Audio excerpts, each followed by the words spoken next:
How's everybody this morning? Great. All of us females here are not today. I know, the I know most what I'm doing powerful here. public Oh, here board it in is. Cleveland. Where's all the men on the board? Oh, no, we're not. We're gonna wait for the director and then we'll get started. Is anyone joining?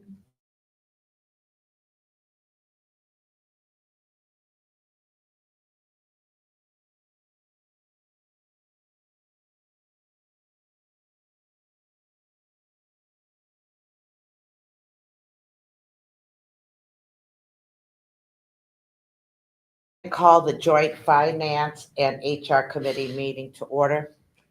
Ms. Butts, Yes, here. Ms. Shakarian, Here. Ms. Rodriguez, Yes. Ms. Rashid. Here.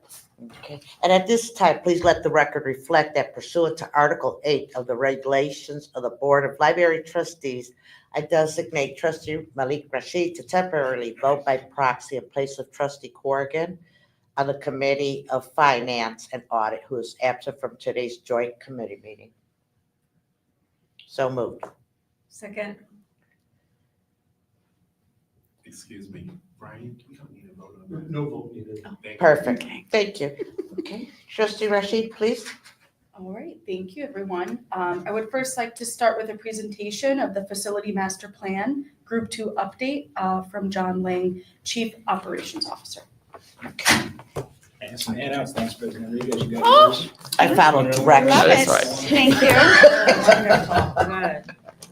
No, I don't know if everybody had one. Yeah. This is so good.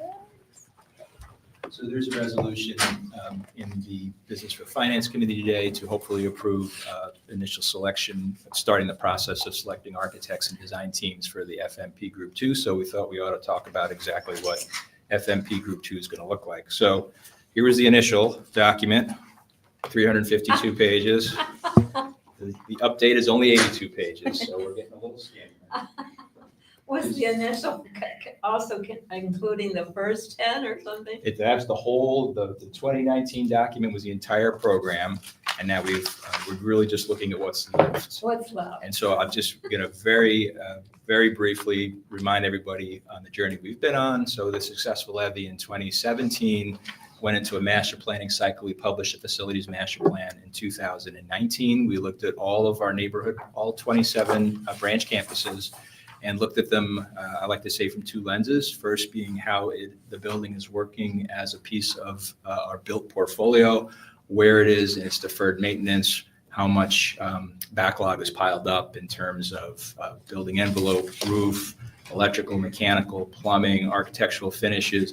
And then the second lens being how that building was serving the community in terms of patron visits, collections, programs being offered. We did that in context with community engagement effort with the Kent State Urban Design Collaborative. And with that information, working with our planners, we came up with a project for every single one of our 27 branches, whether a renovation with an expansion, or a completely new building. We put that out, and we've been working from 2019 to 2024 into early 2025. We did a whole bunch of projects. So, but over the course of working on Group 1, we had COVID. We had some serious disruptions to construction supply chain. We had a period of inflation. So it did become apparent over the last 5 years that the cost estimates for Group 2 that we projected when we did Group 1 were not going to hold up. And so we wanted to honor our commitment to the community to invest in all branches. We're standing right behind that commitment. But we had to deal with the practical realities of where costs were. So we rehired Bialowski, our planner from Group 1, to take another look at Group 2, kind of a focused look, and to rework the scopes, the schedules, the sequencing, and then the probable cost estimates for each of the projects. So that's what's before you now. I'm going to skip around a little bit. If we can go ahead to, and then I'll come back to this. This is the main slide. I'll come back to that. Next slide, please. Here's the locations for Group 2 branches. I'll be discussing those in a moment. Next slide, please. And then Group 3. We haven't talked about Group 3 before, but at this point we are looking at a Group 3. I'll come back to that. Next slide, please. The next 3 slides talk about, and this was in the Group 1, talks about the differentiation between a neighborhood branch, a community hub, and a regional anchor. We're calling the historic main LSW campus our institutional core. The regional anchors, one east side, one west side, are MLK. New MLK, we're proud to have opened, and Carnegie West, which will be the largest renovation program still in front of us. The community hubs, and then the neighborhood branches. The neighborhood branches is under 10,000 square feet in terms of building side. It's also that kind of community living room, community hubs, slightly larger, more programs offered. And then the regional anchors are kind of that iconic presence as you see there. And I realize this is a lot of information, and so you'll all have the document to review. So John, I just for the benefit of taxpayers who may be listening, from the very beginning, there was a lot of community conversations. And then I remember you sharing with us at a prior board meeting ahead of even this revision happening, there were additional community conversations. So maybe you could just put a little context around that. Just there was community buy-in, to get us to this point. So we did community engagement with the planning process at every single location. That was pre-COVID, so I had a lot of people through the doors. That was looking at exactly what the needs of individual communities were, and then what the needs of our patron base writ large were. And so that informed some of the design approaches, which are in the Group 1 document. We didn't reprint them here, in terms of flexible spaces, more meeting rooms, enhanced technologies, better accessibility. And so those that ethos is sort of baked into all of the projects we do. Then the other stage of community engagement that we do is once we have an architect on board for an individual project, we do the community engagement and staff engagement for that location. And that will be the same process we follow with the Group 2 projects. So when we get to do, I'll just pick a Group 2 project off of randomly like Fulton branch, we will have community engagement within the Fulton community and with the Fulton staff. That's wonderful. Thank you. Okay, Brian, if we maybe go back now to the, oh, hang on, there is one more thing there I wanted to point out because we didn't have it in the first document. Okay, it's one ahead, please. So we had sustainability embedded in the FMP all along. And I'll be pleased to come back and talk to you on Thursday on some recognition the library's had recently for sustainability on the Group 1 project. So we went for LEED accreditation at the silver level on all of our new buildings. We're working through that process now. Huff was the first one to get the accreditation. Woodland and Rockport and MLK are in process. Very confident we're going to get those. But we didn't really have kind of a written set of parameters on exactly what we're doing for sustainability. So this captures what we've been doing and what we will continue to do, whether the building is going to be specifically LEED accredited or not. But in terms of water conservation, indoor air quality, resiliency, next slide, please. Educational benefits, public engagement, and then the LEED certification specifically. So I won't go through every single one of those. It's just suffice to say that we're certainly committed to sustainability, both in terms of reducing carbon footprint and more specifically utilities consumption and costs, as well as being good stewards of the environment as well as the community. And so with that, now I'll go back. It's probably about 6 or 7 slides to the list of projects. There it is. Okay, so this is what we are proposing as kind of a realigned and revised Group 2. And we do intend this to do similar to how we do Group 1. We've broken it up into subphases. We'll select individual design teams for individual projects. We may or may not choose a single architect for multiple projects, but each project will be selected singularly. And then we've grouped them in terms of phasing and in terms of choosing a construction manager. So we've got a little bit of economy of scale in terms of the way we propose to build the projects.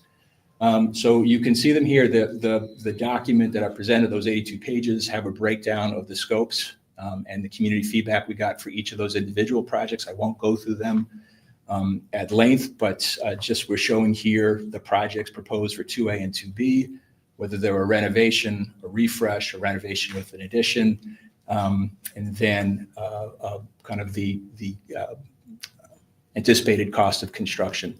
The pink numbers are current dollars. The numbers under them are escalated. So we used a discount factor and projected the project to the midpoint of when the construction is envisioned to happen. For Group 2A, those will be starting design later in 25, construction 26 through 28. And for Group 2B, they'd be staggered 6 to 12 months behind that. So we took the midpoint of when that construction was, and that's the inflation factor we used to get to the cost estimates. You'll note that the escalated cost for 2A and 2B come to $39 million. $40 million was what we projected for Group 2 when we published the original master plan in 2019. So that's where we are now.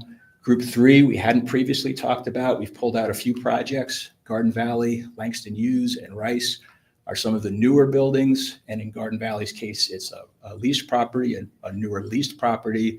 So those are projects we're confident to be able to do within library resources without issuing any debt. So we'll use those as fillers over the course of Group 2.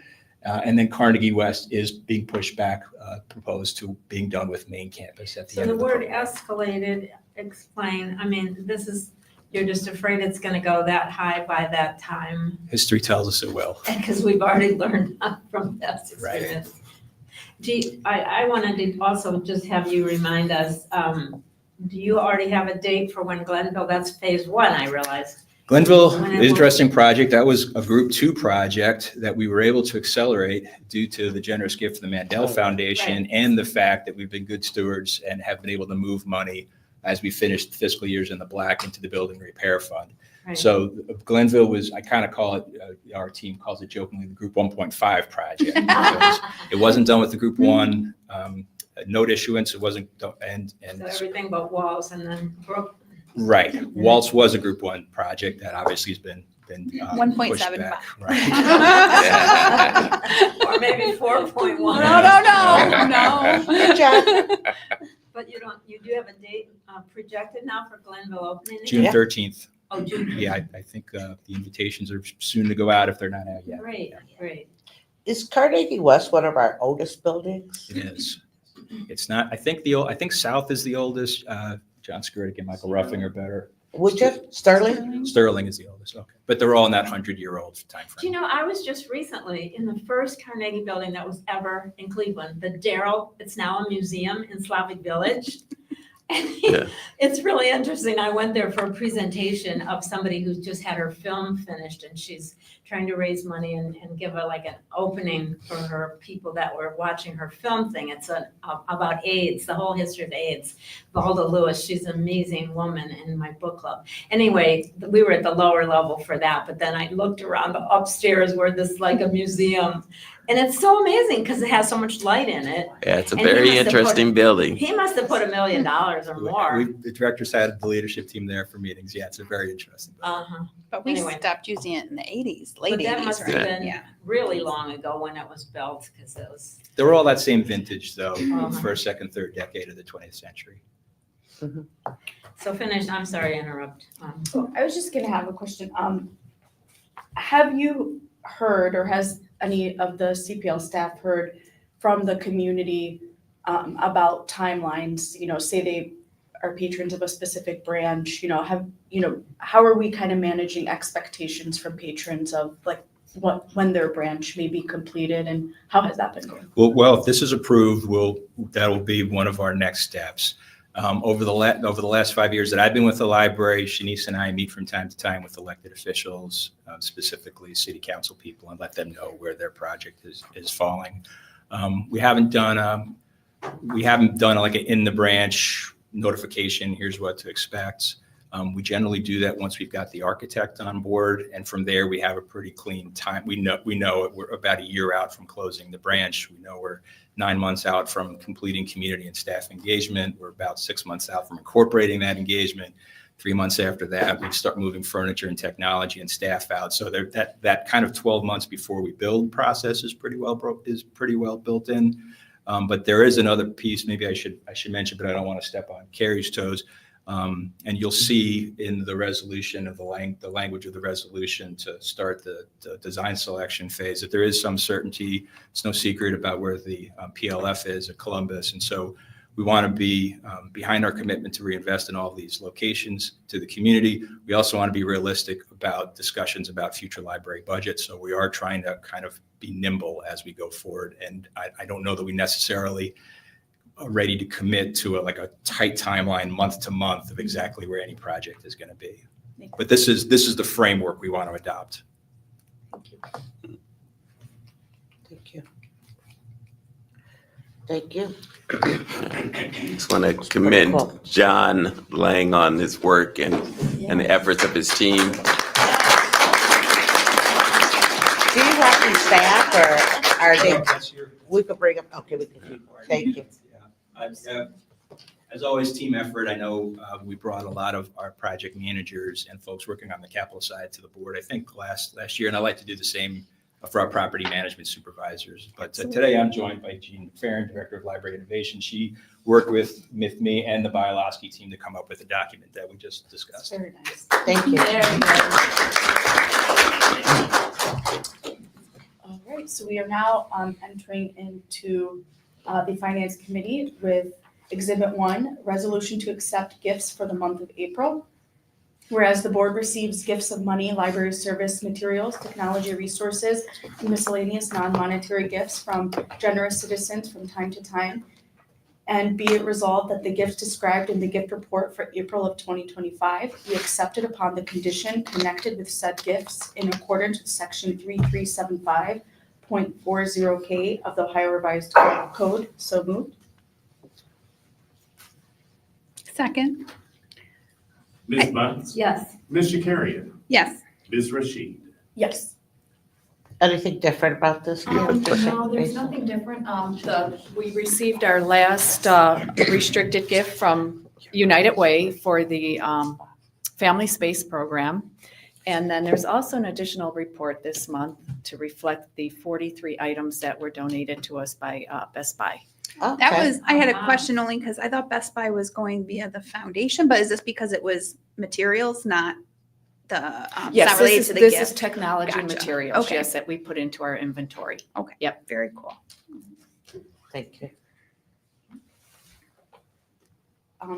Exhibit 2, Resolution to Accept Grant from the McGregor Foundation for Senior Programming. Whereas the Cleveland Public Library is committed to serving the diverse needs of its community, including older adults, by offering programming that fosters lifelong learning, wellness, and social connection. And whereas the library recognizes the growing demand for programs tailored to the interests and challenges of senior citizens and is working to address the needs through initiatives that bridge the digital divide, promote well-being, and celebrate cultural engagement. And whereas the library submitted a grant proposal to the McGregor Foundation requesting funding in the amount of $15,000 to support senior programming, including the second annual Golden Gala, a free senior-focused event that will include technology training, wellness workshops, cultural programming, and opportunities for social engagement. And whereas the McGregor Foundation has awarded the library a grant in the amount of $15,000 to support this programming. And whereas the grant funding will specifically support transportation costs, food, professional service fees for an author presentation, and the purchase of books to distribute to participating seniors. And whereas the Board of Trustees of the Cleveland Public Library expresses gratitude to the McGregor Foundation for its generous support and hereby authorizes the library to accept the grant from the McGregor Foundation in the amount of $15,000 in support of senior programming, which will help the library enhance the quality of life for older adults in our community. Now therefore be it resolved that the Board of Trustees of the Cleveland Public Library, pursuant to the authority granted under RC 3375.40K, formally accepts a grant from the McGregor Foundation in the amount of $15,000 for deposit into the Founders Fund account 203046-46100 restricted gifts. And be it further resolved that the Executive Director, CEO, or his designee is authorized to enter into and execute any necessary agreements or instruments to implement the terms of this resolution, subject to approval by the library's chief legal officer. So moved. Second. Ms. Bunce? Yes. Ms. Shakarian? Yes. And Ms. Rashid? Yes. Exhibit 3, resolution to accept funding from the Cleveland Public Library Foundation. Sorry, it's loading. Oh, I can direct, did you, Go ahead. Go ahead. I can speak to that. So, Last year, we were so privileged to get a gift from Warner Brothers for use of the library for filming. And Director Thomas wanted to leverage that funding for Superman, right? Rightfully so. And so our Senior Director of Arts and Culture will be doing a Superman exhibit. And so the foundation is giving that $50,000 to the library for that work. Where's it gonna be at here? I'm going to let Tiffany articulate. Okay, I know we're all over the place. Yes. But thank you, thank you. Thank you. Thank you so much. So we are actually so grateful to this for this gift. We have been working across departments to come up actually with a weekend of programming and some artworks that will be left behind in celebration of this work. We are working with National Book Award winner Andrew Aiden, the first comic book artist to achieve this honor. Sina Grace, who developed a library card for us several years ago, Philip Kennedy Johnson, Dan Gorman, and others. We will have, we're creating a Superman Homecoming, which is a day dedicated to celebrating and creating comics, Superman, the incredible role Cleveland plays in the creation of Superman, and also celebrating that our library was the Metropolis Public Library and our downtown was Metropolis.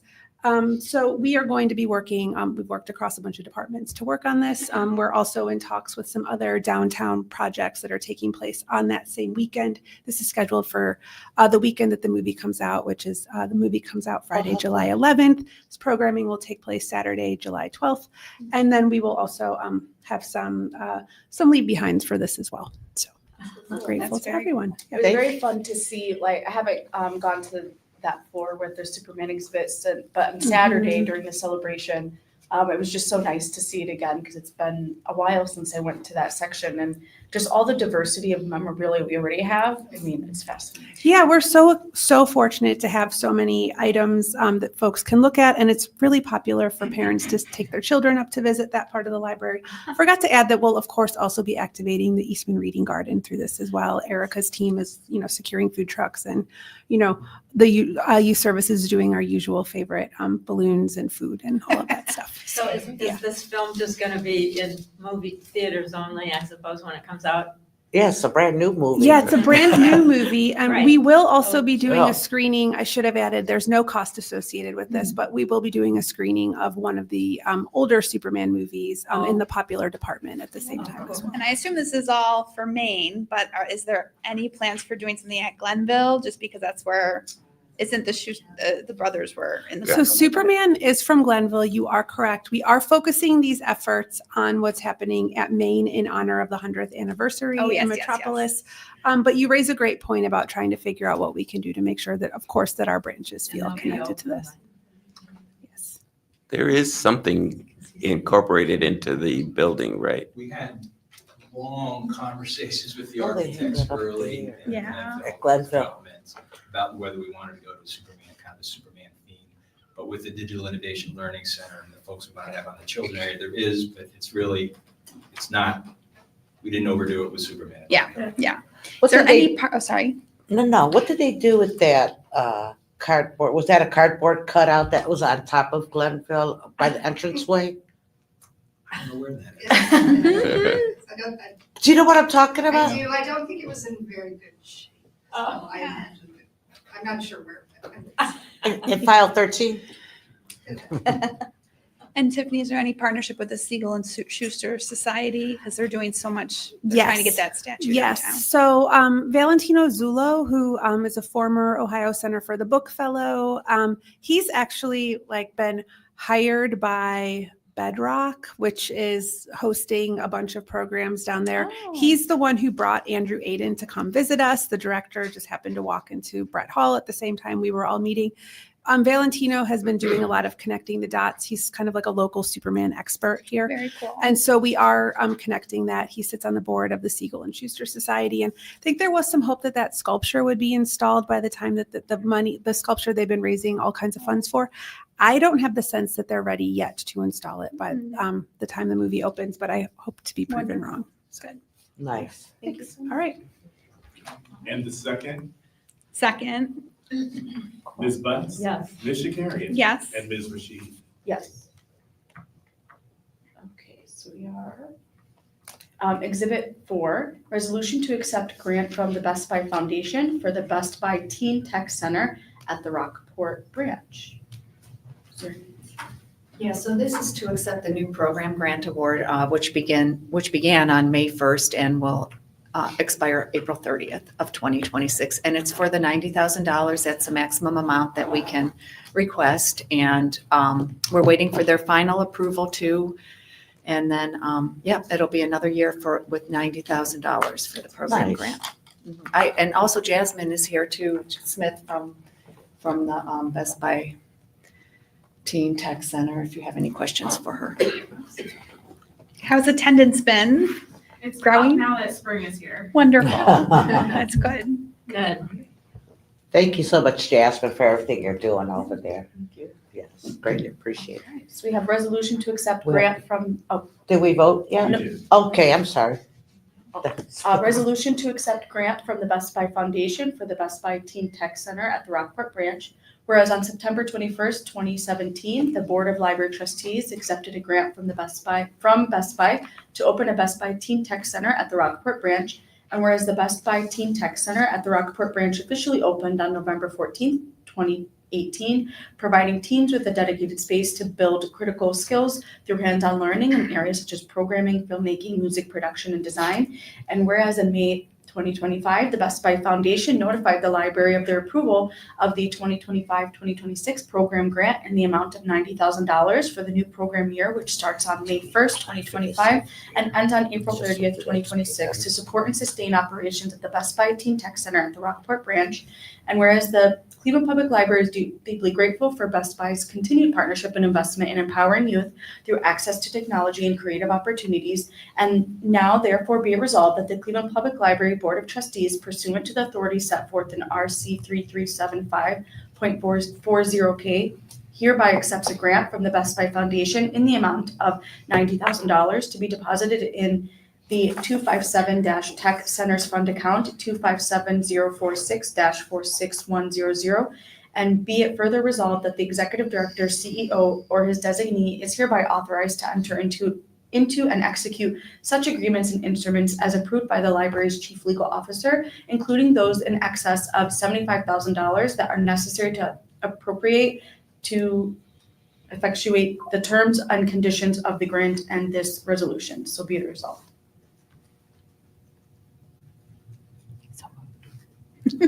So moved. So moved, sorry. Second. I totally don't know. I was looking at that word when I was saying my brain.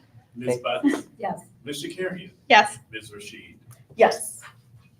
We are at Exhibit 5, resolution to ratify grant agreements with the Jack, Joseph, and Morton Mandel Supporting Foundation. Whereas on April 15th, 2025, the Board of Library Trustees authorized the Executive Director, CEO, and Chief Legal Officer to negotiate and enter into a gift agreement with the Jack, Joseph, and Morton Mandel Supporting Foundation as part of the MSF's generous philanthropic investment into the library's renovated Fleet branch in the facilities master plan. And whereas on April 23rd, 2025, the library entered into a grant agreement with the MSF for a grant of up to $3 million for the library's Fleet branch. And whereas the generous grant to the Fleet branch will assist with the new and updated features such as a state-of-the-art computer laboratory, the Digital Innovation Lab, and expand meeting spaces and an interactive and dedicated children's space. And whereas also on April 15th, 2025, the Board of the Library Trustees authorized the Executive Director, CEO, and Chief Legal Officer to enter into another gift agreement with the MSF for a substantial gift with a required fundraising match toward the library's foundation fundraising efforts in support of the Northeast Ohio Broadcast Archives Initiative. And whereas on April 23rd, 2025, the library entered into a grant agreement with the MSF for a challenge/matching grant for up to $1 million, which is contingent upon the library raising matching donations in the amount of at least $2,015,512 no later than March 31st, 2026. And whereas this grant to the NEOBA initiative will enable the library to support a historically significant primary source collection consisting of approximately 250,000 audio and video recordings created by television station WKYC Channel 3, WEWS Channel 5, and radio station WGAR from the 1950s to 1989, documenting newsworthy events in Northeast Ohio. Whereas the library is extraordinarily grateful for the generosity of the Jack Joseph and Morton Mandel Supporting Foundation, to the library's Fleet Branch renovations, and to the Northeast Ohio Broadcast Archives Initiative. Now therefore be it resolved that the Board of the Library Trustees hereby ratifies and approves the agreement entered into with the Jack Joseph and Morton Mandel Supporting Foundation on April 23rd, 2025, in the above stated amount for the library's Fleet Branch renovations as part of the facilities master plan, and be it further resolved that the Board of Library Trustees hereby ratifies and approves the agreement entered into with the Jack Joseph and Morton Mandel Supporting Foundation on April 23rd, 2025, in the above stated amount for the library's Northeast Ohio Broadcast Archives Initiative. So moved. Second. So good. Ms. Betts, Yes. Ms. Shakarian. Yes. And Ms. Rashid. Yes, I did have a question. This is I so do too. moving, by the way. This is so I have a big moving. question, too. It is, really. Shanice? Yes. I'm sure Michael's very emotional. This is, I know we have talked about this gift before in a prior, but now that we're less than 12 months out until the date that they provided us, has there been kind of a plan or a kind of initiative created to hopefully reach this goal by March next year? Yeah, so we have a plan in process that we have outlined some funding prospects, and we have a very dedicated strategy to heighten awareness about the project and the need for the challenge to create a sense of urgency around this.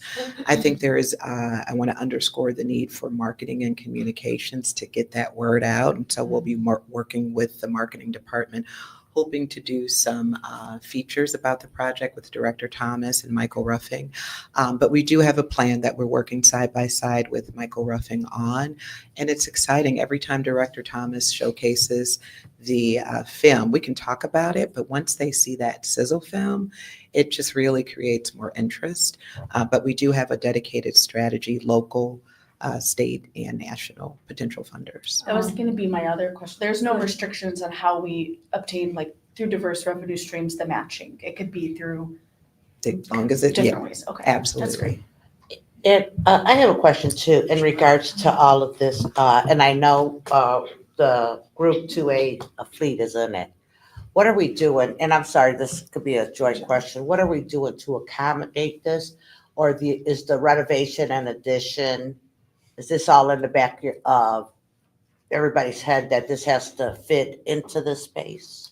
Yes, actually, Okay. we're reviewing qualifications by architects right now, and Because it's changing because of what we're going to house there at this time, correct? It is. So Okay. actually, the scope of what fleet is going to be is even the document you have in front of you was Right. printed a few months ago, so it doesn't even quite catch it. But we're going to be able to take this generous donation and be able to make good use of it in the FMP project.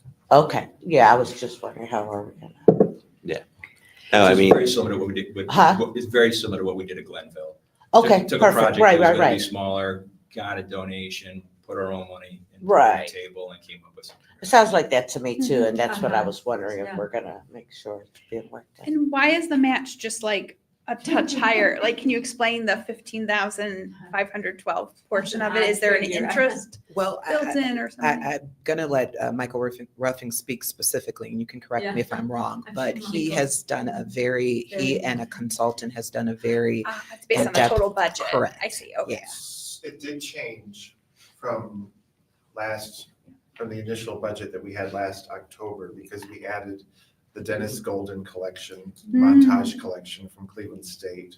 And so the first year costs went up about $65,000. I see. So because of that extraordinary collection, it's really, when we are able to make that available to the public, I think it's really going to make a splash. Wonderful. Uh-huh. yeah, so the So it's overall based on cost the of the total project. budget, not To- an the total actual budget match. of the- 50-50 For the match. Yeah, first year, yeah. for the first year. This is just so touching, the investment from this Yeah. foundation Yeah. and this Cleveland history, and it's I'm sure. really, really The special. montage collection is, other places wanted it, but Dennis Golden, who was 90 years old, wanted it to be at this library because of what we're doing with the larger collection. This is a real honor for this institution. It's very special. Thank you so much. Yeah, so I have to commend, Shanice and her team, right? They did a lot of work. This is a lot of cultivation to get to the point where not only the building, but Neoba, which was something we kind of brought to them out of the blue. And they saw the benefits of it and wanting to move forward and needing us to get started with a donor to put their, a foundation to base further donations with. So it's not going to be easy. It's going to be a lot of very, very hard work to get that additional to me. Thank you. So Thank you. we are at Exhibit 6, Resolution to purchase computer hardware from MNJ Technologies Direct Inc. Whereas Microsoft has officially announced that Windows 10 will reach its end of life on October 14, 2025, after which no free software updates, including critical security patches and bugs fixes, will be provided. Devices equipped with Windows 10 will technically still be operational following October 14, but their continued use would create significant cybersecurity vulnerabilities. And whereas to ensure compliance with cybersecurity best practices and to maintain a secure and efficient IT environment, the library's IT department recommends that the library transition to Windows 11. And whereas many of the library's existing computers that use Windows 10 are not compatible with Windows 11 due to hardware limitations, and therefore new computer hardware is required to support the Windows 11 upgrade.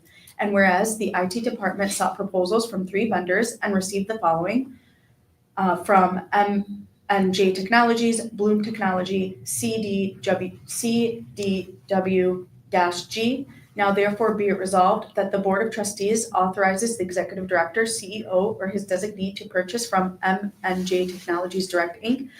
the computer hardware described in the quote dated April 23rd, 2025, for which is attached to this resolution in the quantities at the prices set forth therein, for a grand total purchase price not to exceed $1,067,410, with the expenditures being charged to the general fund account 130-10055-55530 computer hardware. So moved. Second. Ms. Butts, Yes. Ms. Shakarian, Yes. and Ms. Rashid. Yes, I didn't know they're getting rid of Windows. I did not. I have to Yeah. check my computer. So I was thinking like my computer, I'm not sure. So just, Good job.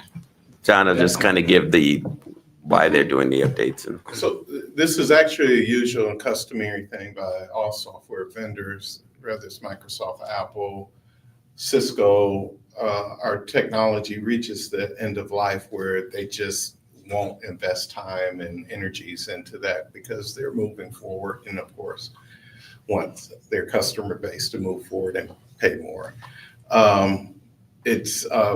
We want to make this large purchase now because we have a lot of computers that have just been old over time. Although we've wiped out all the oldest of the oldest, these don't have the right chipset in them that we can load a Windows 11 onto them. So that's So with Just Windows of it. 11, it won't have what the resolution stated that Windows 10 will have, like, it will have the security and protection from. That is correct. And the biggest thing is that it'll be supported by Microsoft.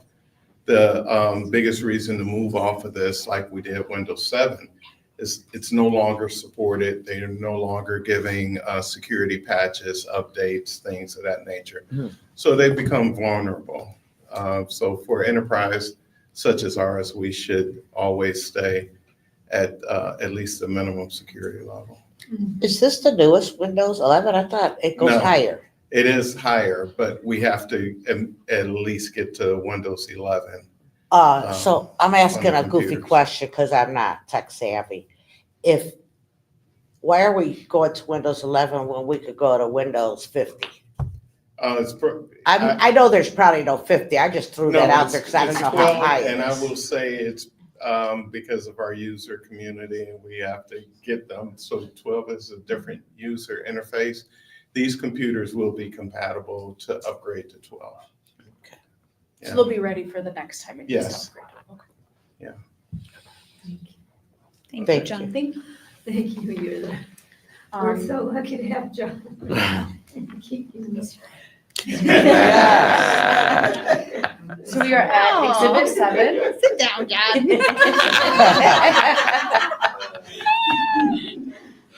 Exhibit 7, resolution to approve Group 2 of the Facilities Master Plan and to authorize selection process for architectural and engineering firms for the Group 2 projects. Whereas on June 19, 2018, the Board of Library Trustees authorized the library to contract with Bioloski Partners Architects LLC to develop a facilities master plan based on community feedback, the state of the existing facilities usage trends, and how the facilities can support the library's long-term plans. And whereas the master plan that Bioloski developed recommended a phased approach, and on April 18, 2019, the board approved a list of 13 branches to be included in the first phase, known as Group 1 of the master plan. And whereas Group 1 of the subsequent Group 1 was subsequently divided into 2 subphases, and the East 131st Street, Mount Pleasant, Fleet, and Sterling branches projects were deferred to later stages of the master plan by board action on June 18, 2020, September 17, 2020, and May 16, 2023. And whereas in preparation for the second phase of the master plan on February 15, 2025, this board authorized the library to amend its agreement with Bioloski to review and update its recommendations for the second phase of the master plan.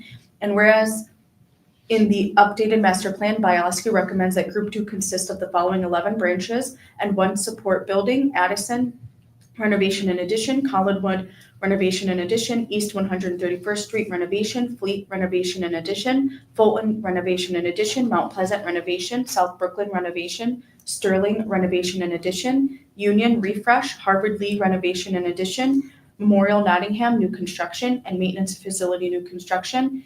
And whereas Bioloski estimated that 12 projects comprising Group 2 of the master plan will cost approximately $53,850,000, and that construction will take place over a multi-year period, the library administration is examining the available options for funding of the various projects and for sequencing their construction.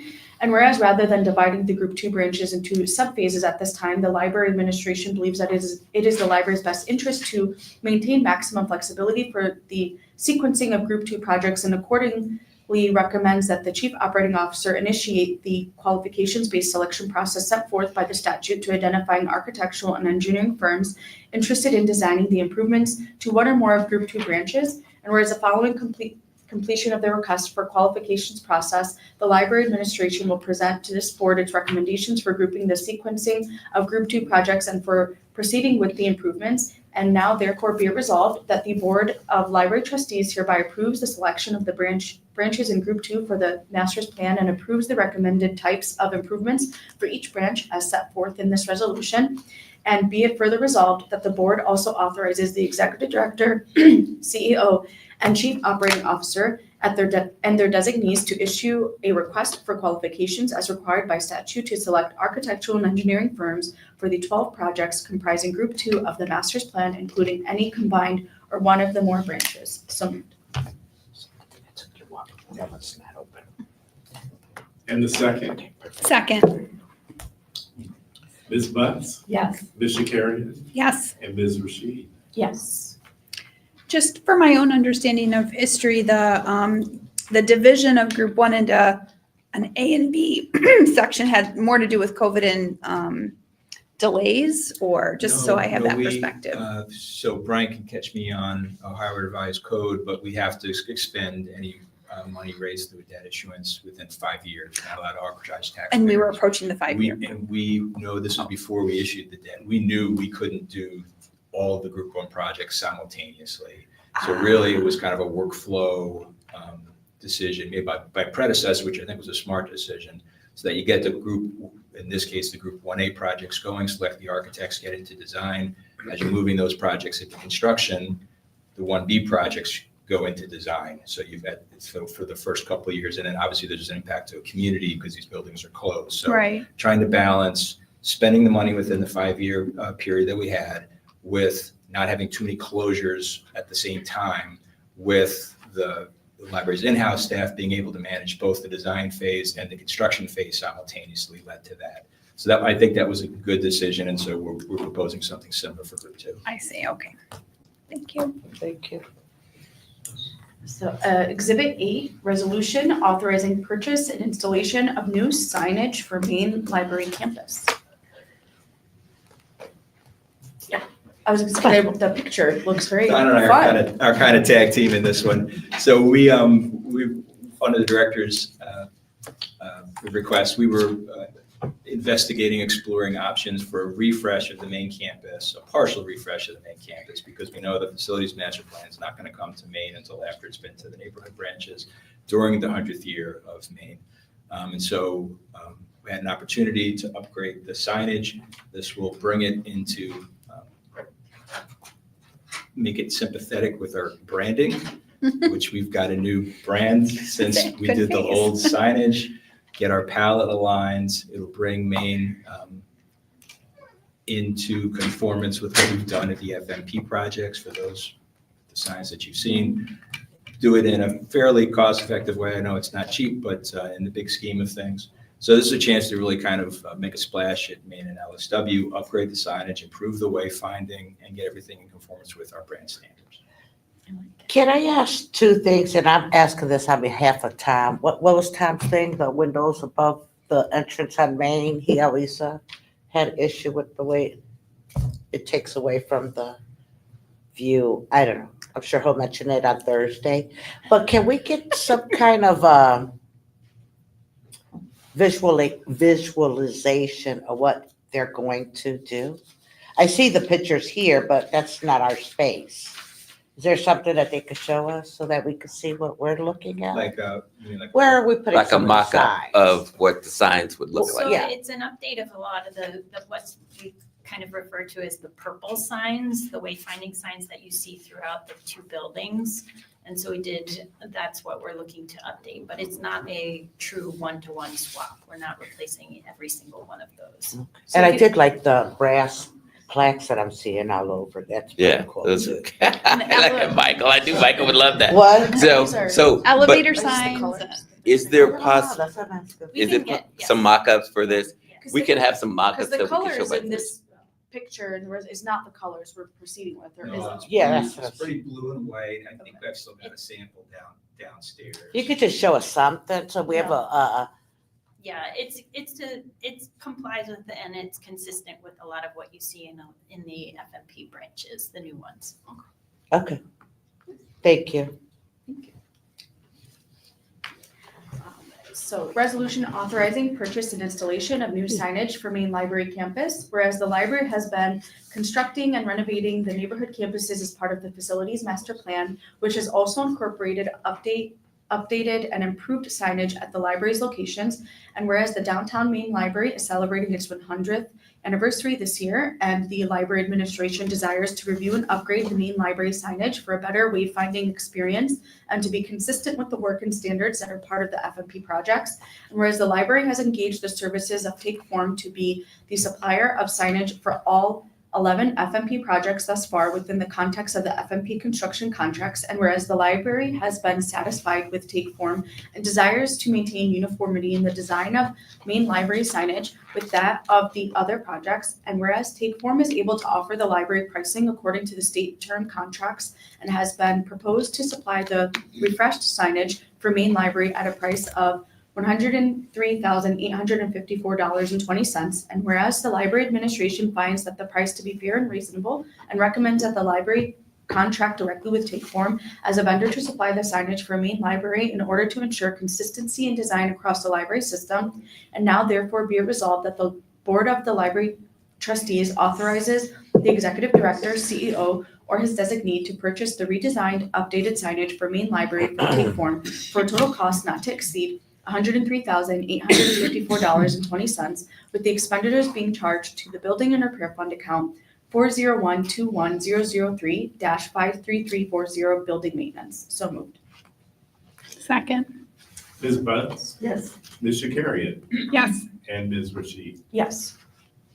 Is this main campus inclusive of Lewis Oaks Wing or just, okay, so, because we were for main library, so maybe we could have, It includes both buildings, but as Tana said, not every single sign in both buildings. yes. Exhibit 9, a resolution approving public library fund allocation agreement commencing January 1st, 2026 and terminating December 31st, 2027. Whereas on January 1st, 2009, the 9 independent free library systems in Cuyahoga County entered into agreement with the Cuyahoga County Budget Commission setting forth the percentage of the total county public library fund PLF that each library was to receive annually during the period commencing on January 1st, 2009 and terminating on December 31st, 2013. And whereas on January 1st, 2014, January 1st, 2018, January 1st, 2022, and January 1st, 2023, the 9 library systems entered into subsequent agreements with the Budget Commissions extending the same percentage of the total PLF each library was to receive annually through December 31st, 2025. And whereas the directors of the 9 independent free public libraries recently met and agreed, subject to the approval of each library's respective Board of Trustees and the Cuyahoga County Budget Commission, to enter into new agreements that extend the current percentage allocation for an additional 2 years through December 31st, 2027. And whereas the percentage of PLF to be allocated to the Cleveland Public Library under the new agreement remains at 41.18430% of the entire amount distributed for all of the public library systems in Cuyahoga County. And whereas the Board of Trustees has determined that the allocation set forth above is fair and reasonable, now therefore be it resolved that subject to the approval of the Cuyahoga County Budget Commissions and the approval of the Board of Trustees of each of the other independent free library systems in Cuyahoga County, the board hereby approves an agreement commencing on January 1st, 2026 and terminating on December 31st, 2027 on the terms and conditions set forth in the agreement, which substantially conforms with the agreement attached to this resolution and incorporated herein by reference, which provides that the percentage of PLF to be allocated to the Cleveland Public Library under the new agreement is 41.18430%. And be it further resolved that the president of this Board of Trustees is authorized to execute any agreements, amendments, or other documents necessary or appropriate to effectuate the agreement which is in the subject of the resolution. Ms. Butts? Yes. Ms. Shakarian? Yes. And Ms. Rashid? Yes. Any further context you want to provide? Well, this is a, really, really important considering the fact of what's happening in Columbus.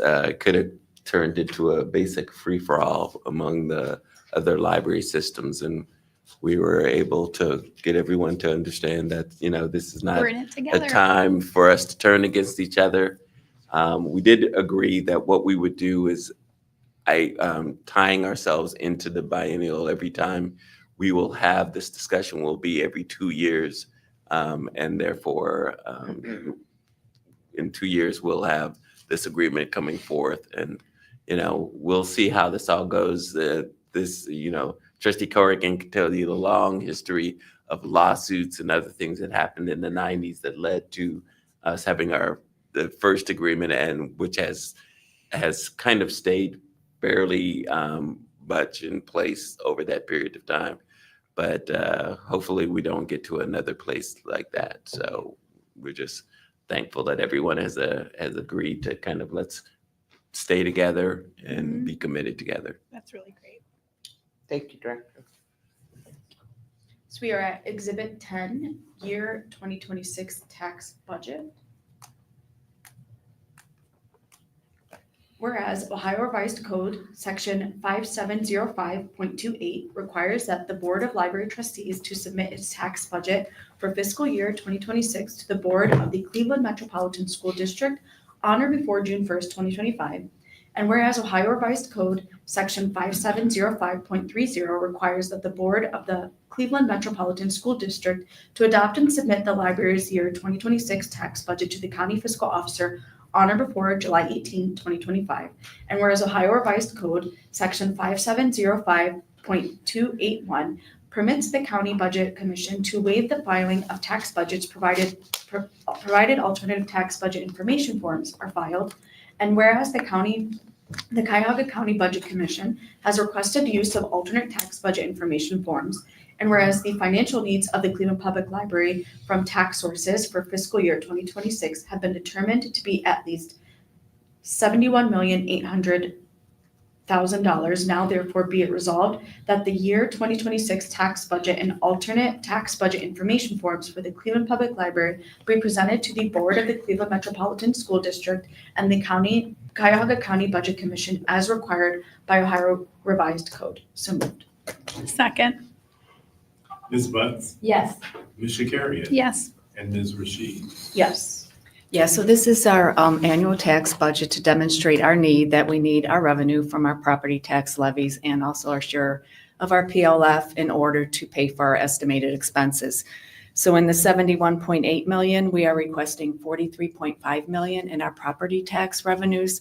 And right now, 28.3 million in our public library fund revenue, which is basically where we're currently certified at right now. And the property tax revenue is estimated at 100% collection rate. And then we present this to the CMSD school board school board at the in June meeting? Yeah. Okay. June, Can we yes. just let us know the date so we can show support and be there Yeah. with you? Yeah, at the work session and At the then- work session and and- at the board meeting Yeah. also. I think it's the 11th and the 25th. Yeah. Of June. June, Mhm. next month, yes.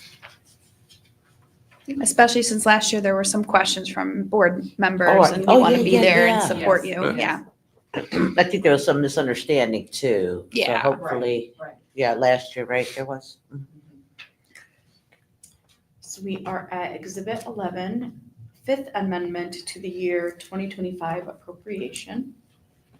Whereas Ohio Revised Code, Section 5705.40 provides for the amendment of an appropriation measure when necessary.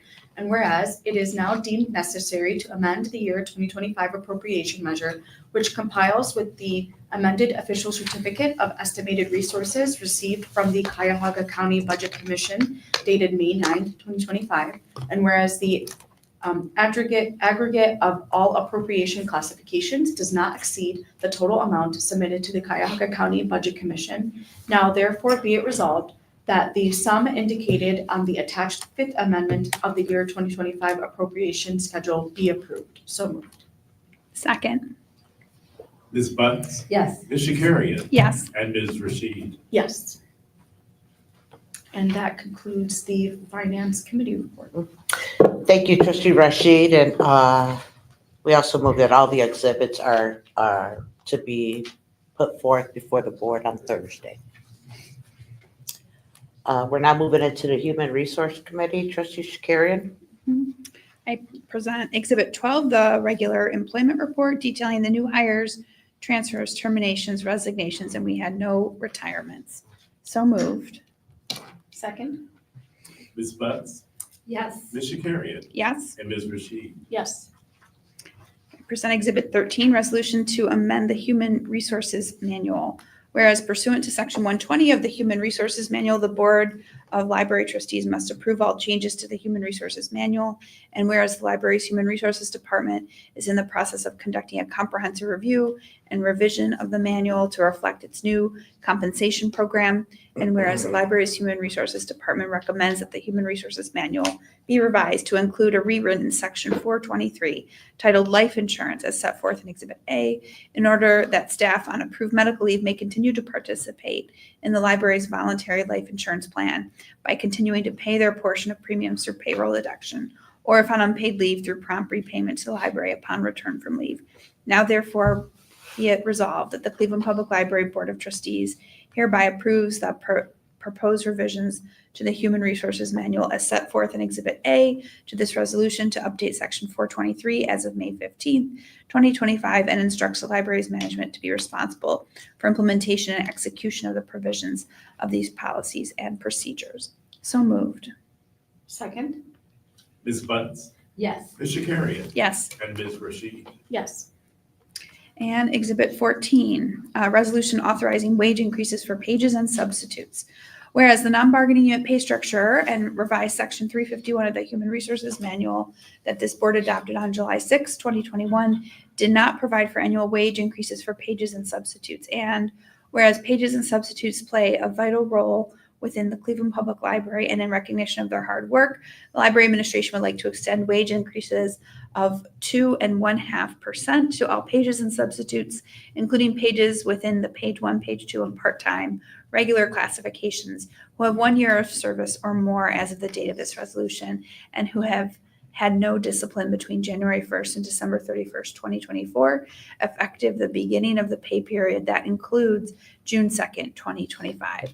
Now therefore be it resolved that the executive director, CEO, the chief financial officer, the chief talent officer are authorized to implement the wage increases as set forth in this resolution. So moved. Second. Ms. Butts, Yes. Ms. Shakarian, Yes. and Ms. Rashid. Yes. I have a question. How many pages do we have in substitutes roughly? Did I ask you that already? What time? It doesn't have to be exact. I was just curious. Can I get you the number on Thursday? Of course, I would love that number on Thursday. I don't want to guess. No, I'm just saying, you know. Thank you. That concludes the Human Resources Committee. Thank you so much. And at this time, I call the meeting adjourned. Thank you.